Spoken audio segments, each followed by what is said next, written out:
Malam bang. Malam. Anda mau nanya atau mau ditanya nih? Iya, aku mau tanya ini bang. Nanti gantian nanya ya. Iya boleh boleh. Ini abang ada captionnya di atas Tuhan COD Kristen. Ya kan? Kan abang seorang muslim. Iya. Kalau abang seorang muslim, coba abang jelasin dulu sama aku apa artinya Tuhan COD di Kristen. Nah, coba Tuhan COD di Kristen diambil dari kitab Anda. Gitu, ya. Iya. Nah, di kitab Anda di Lukas 2 nomor 11 dibaca dulu. Bentar bang ya. Ambil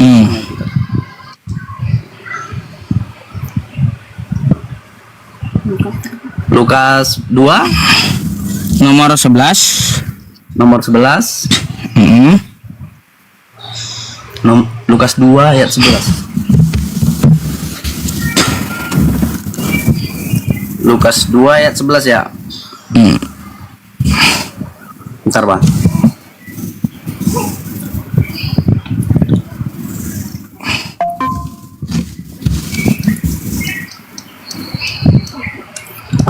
Oke udah bang. Nah, tolong dibaca. Hari ini telah lahir bagimu juru selamat yaitu Kristus Tuhan di kota Daud. Baik, yang lahir di situ Tuhan, betul? Ya Tuhan. Tuhan ya. Nah, coba Anda baca lagi dua-duanya. Ke bawahnya. Lukas 2 ayat 22. Dan ketika genap di waktu pertahiran, menurut hukum Taurat Musa, mereka membawa dia ke Yerusalem untuk menyerahkannya kepada Tuhan. Tuhan yang lahir dibawa ke Yerusalem untuk diserahkan kepada Tuhan. Tuhan COD dengan Tuhan. Kenapa bisa abang bilang COD? Nah, karena apa? Dia diserahkan kepada Tuhan. Kayak kurir paket menyerahkan paketan. Nah, sekarang aku tanya kembali sama abang. Abang tahu kenapa? Kenapa di dalam Alkitab dituliskan Tuhan diserahkan kepada Tuhan? Nah, seharusnya Anda yang bertugas untuk menjelaskan, bukan saya. Iya. Karena kan gini bang, abang nggak tahu, tiba-tiba abang tulis Tuhan COD di Kristen. Nah, kan saya bukti. Gini, yang saya buktikan kan COD-nya, ya. Tuhan di Lukas 2 nomor 11 lahir. Lalu Tuhan yang baru lahir dibawa ke Yerusalem, diserahkan kepada Tuhan. Jadi Tuhan COD dengan Tuhan. Bentar bang ya. Yohanes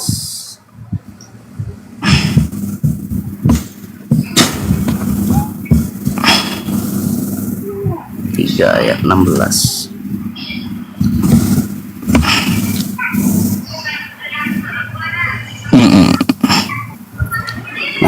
Nah, kenapa abang terus ini abang yang bertanya sama saya apa nih? Kalau saya bertanya kepada Anda ada berapa Tuhan di situ? Satu Tuhan. Kagak jujur ya. Kenapa kagak jujur? Sekarang yang lahir Tuhan atau bukan? Tuhan. Yang menunggu itu di Yerusalem Tuhan atau bukan? Bapak. Berapa Tuhan di situ? Satu. Kagak jujur. Kenapa? Bahkan kitabnya sendiri ditentangnya ya. Karena Ada. Sekarang saya tanya lagi, sekali lagi saya tanya. Di Lukas 2 nomor 11 yang lahir tuh Tuhan atau bukan? Tuhan. Satu ya Tuhannya. Di Lukas 2 nomor 22 ya, yang menunggu itu siapa? Bapak. Tuhan juga. Artinya di agama bentar dulu, Tuhan juga yang menunggu. Abang nggak tahu, abang senono bilang COD. Saya tanya Anda, yang menunggu itu Tuhan juga atau bukan? Tuhan, cuman ada berapa itu, Tuhannya? Bang. Artinya Tritunggal. Ya, Iya. Jelas ya, ditentang sendiri. Iya. Di sini Tuhannya ya teman-teman nih satu ya. Nih ya. Satu ya. Ya. Hari ini telah lahir bagimu juru selamat yaitu Kristus Tuhan di kota Daud. Satu Tuhannya. Habis itu Tuhan yang bayi tadi dibungkus ya. dengan lampin. Nah, habis itu ya ketika genap waktu pentahiran menurut hukum Taurat Musa, mereka membawa dia ke Yerusalem untuk menyerahkannya kepada Tuhan. Kepada Tuhan. Ada berapa Tuhan? Tuhan yang dibungkus, Tuhan bayi. Ini Tuhan mana lagi? Ini Tuhan mana lagi nih? Iya, biar saya jelasin dulu. Ada berapa Tuhannya? Menurut kami orang Kristen, Tuhan kami ya satu. Iya, saya menurut jelaskan Kristen. kenapa satu. Menurut kitab Anda seperti apa? Itu menurut Kristen. Menurut kitab Kristen kayak gimana? Itu kan perasaan abang. Bukan perasaan saya, ini tertulis di kitab Anda, bukan perasaan saya. Kalau perasaan saya bisa aja saya berasumsi. Ini saya baca dari kitab Kristen, kitab Anda. Itu apa? Maka dari itu biar saya tahu artinya, saya tanya, ada berapa Tuhan di sini? Kitab orang Kristen. Ada berapa Tuhan? Tadi yang dibungkus satu, yang di sini? Yang dibungkus tuh Yesus, diserahkan kepada Bapa. Tuhan atau bukan itu? Tritunggal. Kalau orang Kristen tuh Tuhannya satu, tiga itu satu. Nah, sekarang Yesus dibungkus. Yesus itu Tuhan, betul? Iya. Nah, Tuhan. yang menunggu ini Menurut ya, orang Kristen ya, menurut orang Kristen ya. yang menunggu di Menurut Yerusalem orang Kristen, Tuhan ya atau Tuhan. bukan? Tuhan juga. Tuhan. Ada berapa Tuhannya? Kan Bapa. Yesus sama Bapa itu satu. Nah, mulai mabuk. Jurus mabuk ya. Abang yang nggak tahu di agama Kristen. Aduh, Bang, jangan Sekarang berasumsi aku tanya, ya. Jangan berasumsi. Pertama, kagak pernah Yesus ngajarkan Tritunggal. Terus nggak ada di situ Tuhan tiga, tapi di situ Tuhan Anda Mau dua. jelasin? Ya, jangan asumsi. Mau aku jelasin nggak? Iya, biar aku jelasin. Abang jangan asumsi sendiri agama orang lain. Abang kan Jelasin tahu sesuai agama tertulis di kitab Anda ya, sesuai dengan apa yang diajarkan Yesus.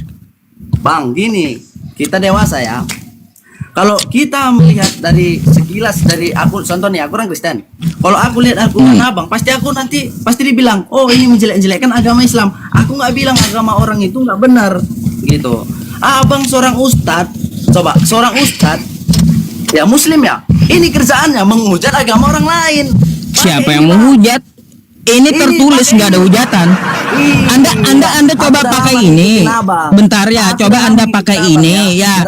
Yang namanya menghujat ya, yang namanya menghujat itu adalah sesuatu yang disampaikan tanpa data. Kalau saya tidak pernah menghujat, tapi tertulis di kitab Anda. Sayangnya umat Kristen ya, umat Kristen sering menentang kitabnya sendiri loh ya. Tuh, nggak ada yang namanya menghujat. Agama aneh hamba bilang.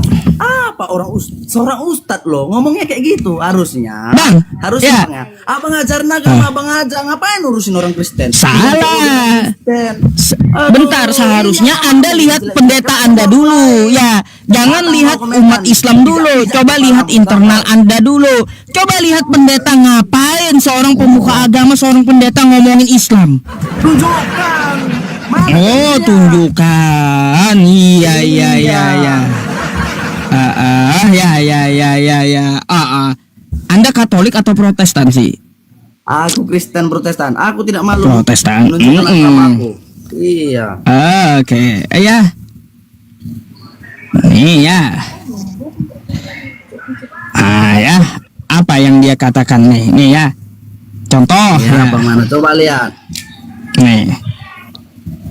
Nih ya, saya ambil dari Elia nih ya. Elia dan pastor. Nih.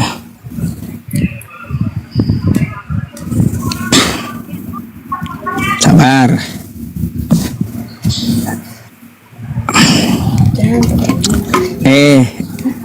Sebentar ya teman-teman. Saya ambil di YouTube masalahnya. Boleh. Nih ya. Tuh ya. Ini aja apa judulnya nih? Nih. Ini aja apa judulnya nih? Mana tuh? Ya, tuh ya. Nih, ya. Nah, apa judulnya nih? Tiba-tiba muncul cahaya saat sedang baca Quran. Apa coba? Sekelas pendeta, sekelas pastor ngomongin agama orang, dibalas oleh seorang ustadz ya ngamuk, merasa terjolimi. Itulah ya, Anda merasa terjolimi. Apanya? Siapa yang pendeta? Siapa pendeta? Oh, ini siapa ini? Siapa pendeta? Siapa? Ini bukan pendeta. Mana? Ini bukan Romo. Mana? Hah? Ini siapa? Kamu kenal nggak? Kamu kenal nggak ini siapa? Tanya dulu, dia pendeta apa bukan? Iya, ini Romo ini ya. Ini Anda kenal nggak? Kenal. Iya. Nah, ini siapa nih? Ini siapa nih? Yang sering ngomongin Elia? Islam nih. Elia, ini siapa nih? Elia. Dia kan bukan seorang pendeta. Ya, pastor tadi. Mana pastor? Nih. Pastor bukan seorang pendeta. Oh, Romo Daniel bukan seorang pendeta ya, teman-teman ya. Bukan. Pendeta. Iya.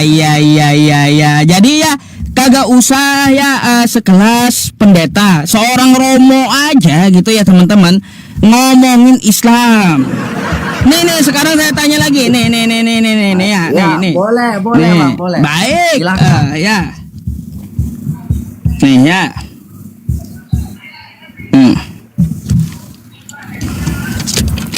Sekarang saya mau tanya, ini pendeta atau bukan? Ya, pendeta. Pendeta. Apa yang dia bicarakan? Ya Bang, bukalah sendiri, aku mana Nah, tahu. tuh. Karena aku Apa bisa yang dia mau, bicarakan mau, tuh? mau. Nih, apa nih? Iya. Mana tuh? Ini apa yang dibicarakan pendeta? Hah? Islam 100% agama kriminal. Ngomongin agama orang ya. Bukan cuma itu pendeta, masih banyak puluhan pendeta yang ngomongin Islam ya. Iya. Makanya. Kalau abang bilang dia menghujat agama Muslim, aku bilang ini terus terang ya, aku seorang Kristen, aku bilang ininya nggak ada. Ya udah, kau terus protes aku sama Kristen. dia, bukan protes ke saya ya. Iya. Jadi gini, saya jelaskan kepada Anda ya, silakan Anda protes kepada dia. Sabar, kok suaranya double. Jadi silakan Anda protes kepada dia ya. Ngapain kau bahas Islam? Otak kau nggak ada. Kau sampaikan ke dia ya. Gara-gara kau umat Islam seperti Ustadz Yusuf ya harus menjelaskan Oke. kekristenan ya. Oke. Iya, sekarang. Kayak gitu. ditanya Jadi itu. kau Abang kagak usah curhat sama saya, nggak usah. Gak usah curhat, bilang aja kamu bilang dulu sama dia sebelum sama saya ya, kau bilang dulu sama dia. Itu abang ustaz Oke. tahu. Iya, jadi kau bilang dulu sama dia, jangan kau sok tahu tentang Islam gitu ya. Makanya dibalas kalau saya menjelaskan tentang kekristenan sesuai tekstual, dia merasa paling terjolimi ya. Aduh, bocah. Coba agar kamu itu lebih banyak ini ya, agar banyak lebih berpikir dewasa. Kau belajar dulu banyak gitu ya. Jangan pemikiran itu kayak bocah. Kau sampaikan dulu kepada pendeta. Kau ngapain kau bahas Islam gitu ya? Ya. Kagak usah ketika saya meluruskan kembali ya. Lalu Anda merasa paling terjolimi, Kristen itu ngapain coba? Apa coba? Coba suruh pendeta-pendeta kau hadapi saya ya. Kagak usah kau gitu karena kau belum mampu gitu. Kau harus banyak belajar dulu ya. Nanti 10 tahun ke depan baru bisa hadapi saya lagi ya. Gitu. Coba kau ke pendeta kau dulu, kau ke gereja nanti hadapi pendeta Yusuf PI gitu bilang ya. Gitu aja. Kayak gitu aja. Makanya kau kagak usah curhat sama saya ya. Yang kau perlu protes itu pendeta-pendeta kau yang ngomongin tentang agama saya. Ketika saya meluruskan ya tentang agama saya, lalu saya mirroring ya dengan apa yang tertulis di Kristen, kau merasa terjolimi lalu ngambek sama saya. Ngambek kayak gimana? Kagak usah kau curhat sama saya ya. Jadi jangan berpikiran memang sih mungkin Anda terlalu masih muda, masih kayak pemikiran bocah kecil gitu ya. Lebih tua daripada bapakmu. Ada ya. Jadi kalau kau masih berpikiran seperti bocah kecil ya, makanya kusarankan untuk belajar dulu 10 tahun lagi kalau saya hidup ya, silakan kau kembali ya. Oke. Kayak gitu aja. Ya udah, saya kasih kesempatan kau belajar dulu 10 tahun ya. Nanti hadapi saya baru mampu.